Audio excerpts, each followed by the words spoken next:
Right form of verb. Need হচ্ছে এখানে main verb.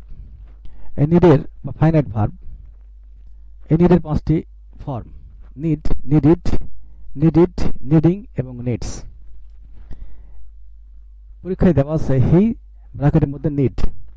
এখানে যে কোনো কিছু হতে পারে, হি নিডস হতে পারে, হি নিডিড হতে পারে। যদি হি নিডস হয় তাহলে কি হবে? অর্থ হবে তার প্রয়োজন এই বইটি। আবার হি নিডিড হলে অর্থ কি হবে? তার প্রয়োজন ছিল দিস বুক, এই বইটি। যদি হি নিডস হয় তাহলে অর্থ হবে তার প্রয়োজন আছে। প্রেজেন্ট সিম্পল টেন্স V1 হচ্ছে। এই নিড পর্যন্ত V1 এস যোগ করলে কি হচ্ছে? এটা V5 হয়ে যাচ্ছে। Subject plus V1 present simple tense. যদি নিডেড যোগ করা হয় তাহলে কি হবে? V2 করলে কি পাস্ট সিম্পল টেন্স হয়ে যাচ্ছে। এখানে নিডস দেওয়া আছে, তাহলে হি নিডস তার প্রয়োজন দিস বুক, এই বইটি। অ্যাক্টিভ ফর্মে আছে এটি। তাহলে এই বাক্যটিকে যদি প্যাসিভ ফর্মে নিয়ে যাওয়া হয় তাহলে কি হবে? দিস বুক, এটি হচ্ছে object, noun phrase. This book যেহেতু প্রেজেন্ট ইনডিফিনিট টেন্স দেওয়া হয় তাহলে কি হবে? ইজ, তারপরে V3। কিন্তু এখানে তো হওয়ার কথা needing. This book is needing, এটি কি হয়? কখনো হয় না। আর বাই দেখে বোঝা যাচ্ছে এটা প্যাসিভ ভয়েসে করতে হবে। তাহলে অর্থ কি দাঁড়াচ্ছে? এই বইটি তার দ্বারা প্রয়োজনীয়। দিস বুক, এই বইটি ইজ নিডেড, প্রয়োজনীয় বাই হিম, তার দ্বারা। এখানে ইজ নিডেড হচ্ছে কি?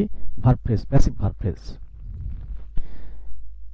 এই তো গেল নিডের মেইন ভার্ব হিসেবে ব্যবহার।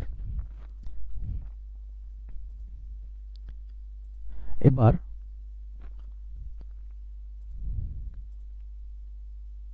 মডেল ভার্ব হিসেবে ব্যবহার করা হবে। হি নিড নট কাম, তার আসার প্রয়োজন নেই, এটা নেগেটিভ। নিড হি কাম, তার কি আসার প্রয়োজন আছে? এখানে নিডটা আসলে অক্সিলারি ভার্ব। আমরা জানি অক্সিলারি ভার্ব দুই প্রকার, একটা হচ্ছে কি প্রাইমারি অক্সিলারি ভার্ব, একটা হচ্ছে মডেল অক্সিলারি ভার্ব। এখানে মডেল নিড হচ্ছে মডেল অক্সিলারি ভার্ব। এই নিডটাও এখানে অক্সিলারি ভার্ব। তার অক্সিলারি ভার্ব দুই প্রকার, একটা প্রাইমারি অক্সিলারি ভার্ব, একটা মডেল অক্সিলারি ভার্ব। তাই এটি প্রাইমারি অক্সিলারি ভার্ব হবে না। প্রাইমারি অক্সিলারি ভার্ব হচ্ছে ডু, ডাজ, এগুলো primary auxiliary verb. Have, has, এগুলো। এখানে নিডটা হচ্ছে কি মডেল অক্সিলারি ভার্ব।